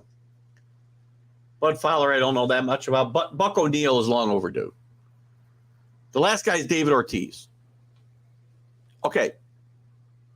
David Ortiz, a Hall of Famer, and I'm okay with that. But if you put in David Ortiz and Bonds and Clemens and Bagwell, well, Bagwell's in, I think. No, I'm not so sure. Maybe Bagwell. Everybody who's got any kind of steroid stain has to be in the Hall of Fame. And I think they should be anyway. Put them in there, warts and all. I did a vlog on this months ago, I think when they did the voting. And David Ortiz can't be in a Hall of Fame if these other guys are not. So congratulations to these guys, by the way. It's a great feat. It's a great weekend, too. If you've never been up to Cooperstown, first, if you've never been to Cooperstown, go. I don't care when you go, go. It's a quaint little town. And I'm going to, I'll get your comments here in a second. The Hall of Fame weekend is just a great time to be there. You see players all over town. You see them on the golf course up there at Otesaga. It's just a wonderful, wonderful weekend. Any weekend. You could run into players there at any weekend ever. By the way, speaking of that, I'm sure Pete Rose is there signing autographs somewhere this weekend. He's always there for the Hall of Fame events. And even though he's not in, he's always around town. And he'll also be on the field coming up soon as the Phillies honor their 1980 World Series champions. So Pete Rose with another chance to get on the field. And look at Pete Rose also needs to be in the Hall of Fame. If you're going to put them in, I keep saying, put in Jules Shoeless Joe, put in Pete Rose, put in all these steroid guys, and just tell their story, the good and the bad. Okay. Yeah, there's no spider tech now, Carlos. Spider tech's so overrated. I'm not even going to have a conversation about it. Yeah, because we don't want to give the pitchers any advantage, and don't get me going. We'll talk about that at a different time. Nice piece in today's Albany Time Union on Bud Fowler. I got to check that because Bud Fowler is not a name that I know that well as a pretty well-rounded baseball guy. I've got to check into Bud Fowler's information. I'll check that article out here after the show for sure, Drew. Thank you for that. Guys, have a great time. Kenny's off to the garden or something. There you go. Have a great day, Kenny. Thanks for stopping in. Put Rose in. He suffered enough. I don't care about his suffering at all, Alan. To be clear, when I say put Pete Rose in, Pete Rose did some awful crap. Pete Rose hurt the game of baseball, and I get it. Pete Rose was a great player. He holds some great distinctions in this sport, not the least of which having the all-time hit record. But he bet against his team playing baseball. But to me, put him in the Hall of Fame and tell the story, and you can color it any way you want. But you can't have a Hall of Fame without Pete Rose. And it's got nothing to do with his suffering. I could care less about Pete Rose's suffering. He's one horrible human being, but a great baseball player. You know, I'm having trouble getting excited. I got excited over this. I'll watch it because I think the venue is just tremendous. I can't get as excited as I did last year with the Yankees and the White Sox should be in this every year. How can the White Sox not be in this game every year? Right? Their players were the focal point of the movie. Well, not the focal point of the movie, but the players on the field of dreams in the movie. So I'm not as excited as I could be, mainly because it's the Cubs and Reds, and maybe we'll talk about that a little bit. In fact, I might start. It'll be corny. Drew, that's a very bad pun, but very funny at the same time. And I guess as I bring in Mark Mancini, welcome, Mark Mancini from Mancini Media. Before I let you say anything, go ahead. Just say what you want. I got a quick question for you before we jump into some of your hot takes, but go ahead. Well, I'll tell you, this is the show that's sweeping the country, man. I'm always so blessed to be a part of it with these great listeners and you moderating it, man. What more can I ask on a Sunday morning? Oh, it's tough. I mean, we're getting puns now, like the Field of Dreams game is going to be corny. What are your thoughts? I mean, I love that. I love the Field of Dreams game last year. It was a great visual experience. And the fact that the White Sox were part of it was what made it special. And I thought the White Sox should be part of this every year. You could rotate the other teams. But I'm not as excited because I got to watch the Reds and Cubs, not least of which they stink. I mean, the visuals will be great, but, I mean, do you have the same excitement for this game as you might have last year? Well, I think you're absolutely right. The White Sox should be in it and kind of hosting it, kind of like they send the Jaguars to London every year. They should be one team that goes there, and they pretty much started. And I would take it one step further and throw the Pirates in at Williamsport. As far as handling the Little League World Series, I think the Pirates should be a part of that every year. Yeah, are they playing that game this year? I haven't heard. I don't know if they are, but that's an interesting. Yeah, I feel like. Yeah, I think that was like a one-off thing that they only did one time. I don't remember it the last couple of years, but it could have been a COVID thing too. So we'll have to look into that because that was a fun event too. Yeah, I got my Pirates Little League World Series when they had it there. I think they played the Cardinals. Oh God, we're going to talk a little bit.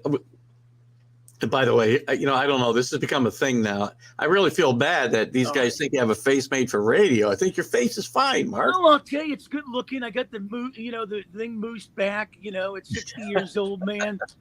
Got to keep signing autographs, and you know. I feel the same way. I take the word. I got the face made for radio, for crying out loud, on this show. I can tell you that. You got it for TV too. These jealousy's human nature. Come on, listeners. But I got to tell you, I got to tell you, with the All-Star game, man, I want to talk about your experience there because I had just to preface this, right? And I want to let you know that I've said a really hot take on my own on the All-Star game and how boring it was to watch. They shouldn't even play this game anymore. But I know you were there, and I want to know about your experience without, tainting you too much. And Mark and Rick will trade you a couple of Philly cheesesteaks. Well, let me put it this way: in LA, to get around, you want to make sure you're pretty well situated. Not that I'm a cheap guy, but I said to myself, I'm going to stop at my local Dollar Tree, pick up some snacks, huge water. Stop at the Italian restaurant, pick up a nice hoagie, go down there, park at Universal, hop on the Metro Rail, shoot it right into Union Station, get on the Dodger Express. That sounds like a long ride. Jeez. Well, no, but you know what? When you look at it, they want $60, $70 to park. I could have got in free if I got credentialed, but we didn't get credentialed because we didn't get it in fast enough. So thanks to Bill North, I'm sitting in a $1,300 seat. Between the home and the first base. One of the Astros throws up a ball in a crowd. I grab it. Everybody has a glove. I mean, you're going to be an idiot if you have a glove at a ball game and you can't catch a ball, and a guy without a mitt catches a ball. Yeah, that's not good. Yeah, that's not good.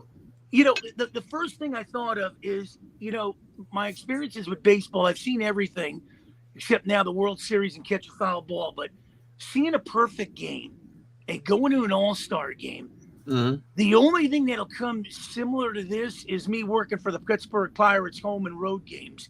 But let me tell you, it is a Mardi Gras setting, Keith.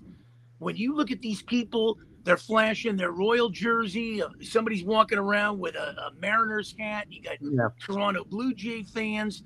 And I said to myself, maybe I should just walk around, and I should have came in with a Stargell jersey. But these LA fans are so drunk and everything, they'll probably try to rip it off your back. So I showed up with a Dodger hat, borrowed my wife's, and then threw it back at her when I came here. So your experience in person was worth it. I mean, if you had to pay for that ticket, would you feel the same way? Oh, that'd be an expensive ticket to pay for. But, right. I think, I've been to a Super Bowl, and I remember going to one of those, and we got in for $20. I've been to an NBA, championship, All-Star, NHL All-Star. And back then, these things were pretty cheap to get in. Now, let me tell you, it's a tourist trap all the way around. And if you tell me, if I have a choice to go to an All-Star or a World Series, I'm probably taking the All-Star because this is the first time it's been out here since 1980. That's 42 years, and that's Jackie Robinson's number. That's interesting. Yeah, well, they did a nice job. That was one of the things on TV that I did enjoy. They did a nice tribute to Jackie Robinson, which I think you can see. Ranger fans. The only Ranger fans are the ones elected to the All-Star game. There you go. They did a nice tribute to Jackie Robinson, I thought. And by the way, an interesting note, too, the game was played on Rachel Robinson's 100th birthday, which was kind of cool as well. So happy birthday again to Rachel Robinson. And they were serenaded Juan Soto, but I've always been for the players, and I'll continue to be for the players. But Juan Soto is one dummy. I mean, when they give you $350 million, I can see, okay, he wants to be the highest paid. Turn it down. They give you 440 and you turn this thing down. Man, you're getting some bad advice. I've got a Big Mac combo with the XM crew that this guy doesn't come anywhere close to what he was offered by the Washington Nationals. Yeah, I don't know. He hits the ARPA if he hits the open market and stays healthy. I mean, he's gambling right on himself. That's at the end. Well, Aaron Judge is gambling on himself a half a year. There's nothing wrong with that. But when you're under club control for 2.5, that's a long time. Don't be a DeMarcus Cousins. No, and Burroughs has a history of taking his players all the way to free agency. Anybody who trades for Soto better take into consideration you're probably not going to sign him to a contract. He's probably going to hit free agency most likely. Now, with that said, if he gets traded at the deadline, this team would have him for 3 postseasons, theoretically, which is a big deal too. The cost for him in the trade, I think, will go down from it'll probably hit its peak right now or in the off season. But after that, the trade value goes down because you're not going to have him long term. He becomes more and more of a rental. Barry Bonds was one of the best players I ever saw play the game, and using flaxseed oil. And everybody says steroids and everything. I'm going to say flaxseed oil. But let me tell you, Juan Soto will never be a Barry Bonds. He's not a feared hitter. You need He's 23 years old though, Mark. Yeah, but when you look at someone that played, what was Barry Bonds doing when he was 23 years old? Well, Barry Bonds was still a feared. He was pretty much still a feared hitter. The only other feared hitter that played the game like Barry Bonds, and he got a little injury prone there, and I haven't seen a guy play it like this since Pete Rose is Bryce Harper. Bryce Harper is right there. Now you're starting to see the Mike Trouts go down. Might see the Angels held on to this guy a little too long, and they should have got a cachet of guys. They're trying to hold on to Ohtani. But let me tell everybody out there that bashes my Pittsburgh Pirates, we're a small market team, and we got a better record than the LA Angels, who are in the second biggest market. That's not setting the bar terribly high, just in FYI. But Juan Soto, he's a good player, but you're going to need 2 guys plus him to turn a team around. You can't. That's why he wants to go to Toronto, the Yankees, the Dodgers, the Padres. This guy goes to Cincinnati. This guy goes to Minnesota. This guy goes to Pittsburgh. He ain't going to win. He can't win in Washington. No, I think he's going to be I think he'll be on the West Coast. I think he'll go to the Padres. Alan's asking where you think he'll end up eventually. I think the Padres are a very good possibility, or the Dodgers, but I think he ends up on the West Coast. I think I got to agree with Alan. He's going to the Padres. I basically think that's where he's going. I think the Padres are loaded for bear. I think they're geared up. They're going to concede the division to the Dodgers, and then they're going to roll it in the playoffs. And when these playoffs, boy, are the Giants atrocious or what? They're a dumpster fire. Yeah, last year's looking more and more like an aberration. Back to Soto for 1 second before we move on from there. Do you see him getting traded at the trade deadline then? I think it'll be in the offseason myself, but what do you think? Well, somebody's going to try to get him for the stretch run here. I think he'll go before the trading deadline. It's going to take a cachet of guys. The other interesting one is Ohtani. Ohtani could be moved too. Well, here's the thing. I mean, Ohtani, I've heard that a couple times this week. The thing with Soto, though, is you got to give up so much right now. I think if you're a contender, it's one thing to give up not draft picks, but minor leaguers who are almost major league ready. That's one thing. But they're also going to want a guy who's probably in the major leagues today, and any of these contenders are going to have to weaken themselves at some position to bring in Soto, and it might be worth it or it might not be. But well, this is going to be a Herschel Walker, Minnesota-Dallas trade type. The Nationals are going to get a cachet of guys. Here's a good. Drew did a quick comparison. Bonds at 23, 538 at bats, 97 runs. What's it? Hold on. Am I doing this wrong? At bats, 97 runs, 35. Oh, I see. Second base, third base. Okay. 24 home runs, 283. I guess those were his. Oh, that's his year at 23. I get it. I'm going to say Soto's going to pass all those numbers, but. See, I don't think so, because Soto doesn't remind me of a guy that strikes fear in your hearts when he comes up. I mean, you've seen baseball a lot. Barry Bonds is one of those guys. Dave Parker, Raul Mondesi, Roberto Clemente. These guys had the best arms in the game. You could probably throw Dwight Evans in there. But, when you look at baseball, you looked at the Oakland A's and everything, the new crop of guys, it doesn't show fear in me. I mean, it really doesn't. I mean, I'm taking Barry Bonds any day of the week. And even as Barry Bonds got older, he was still a feared hitter. He was walked the most times in Major League Baseball. Yeah, well, that was because of the guys playing around him and the size of his head. They couldn't find a way to find a strike zone. But that's a different topic. Real quick, I got to give you. Carlos is actually giving your Pirate team a pat on the back here for their drafting. They're doing well drafting, and they have for a couple of years. And I don't disagree. The thing is, with the Pirates, they've got to be able to keep these guys around and keep them happy. And they've done some of that, and they got to continue to grow. Look at the division is not going to be all that strong. So this team could make a leap at any point in time. They could jump to the top of the division. I'll tell you, they got a big matchup in Pittsburgh today. Alcantara's throwing against Keller. Keller's kind of turning it around here, but the loss of Vogelbach to the Mets was hurtful because I liked him. He was a presence in that clubhouse and everything, but the 1-year deal, they had to move him. But the other big news out of Pittsburgh, switching gears here, Big Ben calling out the guys, and and everybody's in Pittsburgh saying, "Hey, Mancini, Big Ben, is selfish and everything." I go, "Hey, wait a minute. There's only been 2 quarterbacks in Pittsburgh, and Terry Bradshaw hated the city, and Big Ben is calling out his teammates. What's wrong with that? You can have the Terry handwritings, Jim Gilliams, Mark Malone's, and all those guys." So are you on the same page with Big Ben that those players were coddled? And I am. I'm with Big Ben on that one. So is that a shot at Mike Tomlin? Well, I've never been a big Mike Tomlin guy. You know that. I do. I think Mike Tomlin, if you look at Mike Tomlin, ever since Jacksonville came in there in that playoff game and railroaded him, beat him twice in the same year, Mike Tomlin's lost complete control of this team. I know he hasn't missed the playoffs, but let's look at what he's done in the last few years there. What has he actually done for the Pittsburgh Steelers to make him better? Well, again, I don't know if it's all him. I think they stuck with Big Ben too long myself, and I don't know that that's Mike Tomlin's decision. But they also didn't do anything to upgrade that position so they could move on from Big Ben.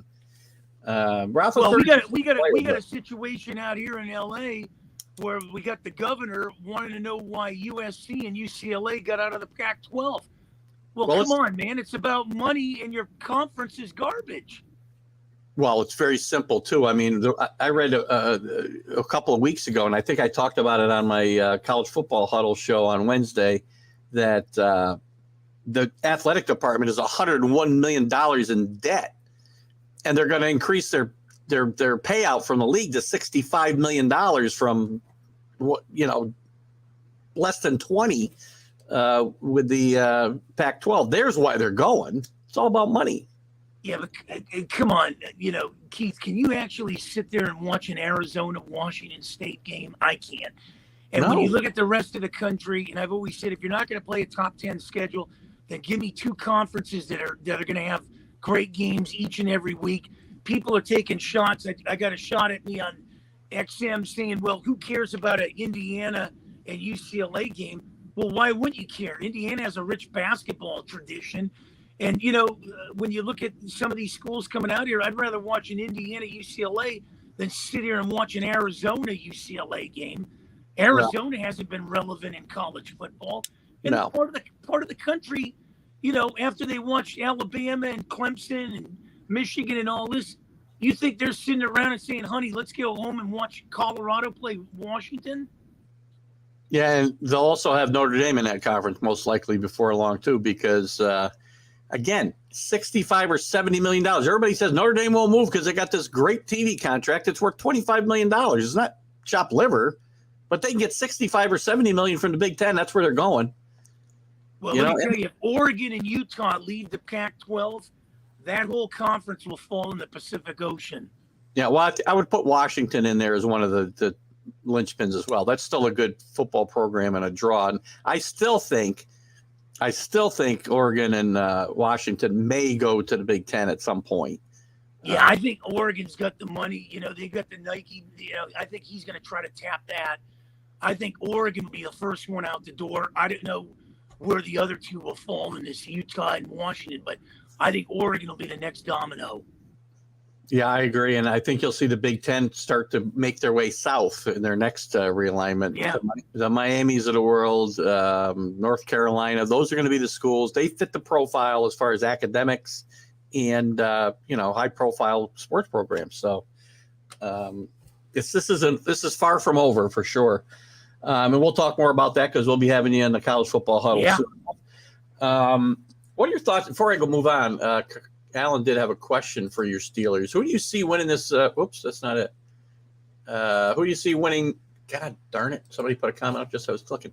Who do you see being the quarterback, winning that quarterback? It'll be a competition, I do believe. Mitch Trubisky, I kind of wanted Baker Mayfield in there. He didn't get it. I think when you look at it, I think Trubisky will get it. They'll protect him like they, did in Buffalo. But if I'm Pittsburgh, I'm letting Pinkett carry the clipboard for a year, learn the system like Elway did when he first came, and then he'll be ready to go. Don't throw this guy in. Let's not make him a Zach Wilson, a Trey Lance, or a Justin Fields. Do not put this guy in right away. Let him learn the system. I think Pittsburgh's got more brains than the Jets, Bears, and 49ers on this. Yeah, I think certain guys you can put in there. Some guys you can't. And I think Pickett, they'd be better off not throwing him right in there. Now we're switching gears back to this. I've talked about this a lot on the football huddle. I'll get your opinion. I think, and I've said outside of the Big Ten and the SEC, I think there'll be some version of the Big 12, but I don't think the ACC survives. I don't think the Pac-12 survives. I really don't. When this is all cut. The ACC, I still like. Not if they lose Clemson and these teams to Virginia to the SEC and Miami and North Carolina to the Big Ten. They won't survive. Well, then what you'll start to see, if you get 3-4 of these teams moving at once, then what you're going to have is you're going to have basically 3 conferences in football, maybe or 2. You will, because the Big 12 is going to take the best of the Pac-12. The Big Ten and the SEC are going to have their pick of the teams, right? We already know that. And then the Big 12, most likely, will be the other league that survives, and they're going to get the Wake Forests, and they're going to get the Utahs and whoever's left from Pac-12, and be a decent conference, but they'll still be a rung below the Big 12 and the SEC. The way this is happening. Well, not only that, look at the realignment of this thing. UCLA, USC is going to be heading back east all the time. And vice versa coming out here. So, when you look at the SEC, they'll have more of an advantage as far as travel and, looking at the other conference. And to Carlos's point here, listen, the genie's out of the bottle. This mess is not getting fixed. It's not. No. Well, look at baseball. Is that mess going to get fixed? Baseball has begun declining before the pandemic. I've always said you need realignment in baseball. Yeah, good point. I mean, there's a lot of stuff. Like the NCAA, we'll talk more about it, guys, on Wednesday, and we'll have Mark in soon on a fairly regular basis. Yeah. Mark, real quick before I let you go, the Hall of Fame inductions are today. I had a couple comments. Any thoughts on some of the inductees today? Gil Hodges finally gets in. Big Poppy's in. Jim Cott, Minnie Minosa, Tony Leva. Anything there? This is not an exciting class to me. It just isn't. And my big takeaway from this is if David Ortiz is in, then Bonds, Clemens, these guys have got to be in the Hall of Fame. Well, and I know a good buddy, Bert Blyleven, is up there for the ceremony. Supporting Jim Cott. And Jim Cott, man, I liked him, man. What a good pitcher he was. Great pitcher, but I think he's a Hall of Good. I don't. Very good. Hall of Very Good. Excuse me. For a long time. But you're right. With David Ortiz, it's interesting that you're right. If they're going to put him in there, how come Clemens, Bonds, all these other guys aren't in there? And that's where I look at it. But quite interesting. There's a lot of guys that deserve to be in that hall that are on the outside looking in.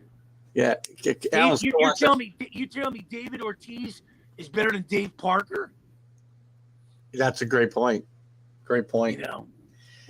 Well, and Alan, we'll get into that debate as we get closer to football season. Alan has great issues with both of our takes on the NFL East, NFC East right now. So we'll talk about it. Mark, what do you got going on this week? This week, tomorrow, we'll be doing the Pirate Podcast with Tarek Brock from Chicago. Catch him on Friday as the Phillies come into Pittsburgh. We got the Philadelphia WWDB show. We got to get you on there. You want to get on there Thursday?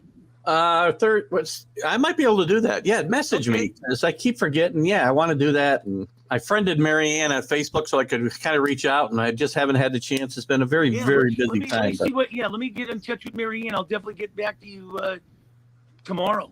Yeah, let me know. And Sal was bugging me to get on too. So yeah, I'll get on.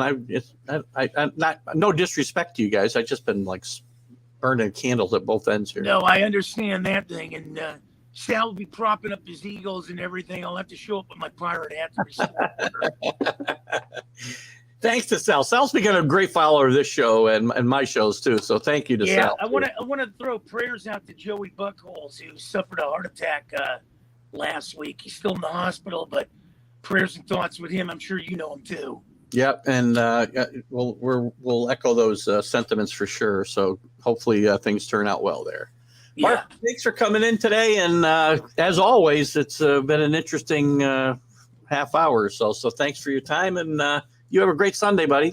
I'll see you next week, my friend. I love you, man. The show is sweeping the country. All right, talk to you soon. Thanks, Mark. Okay. Mark Mancini from Mancini Media.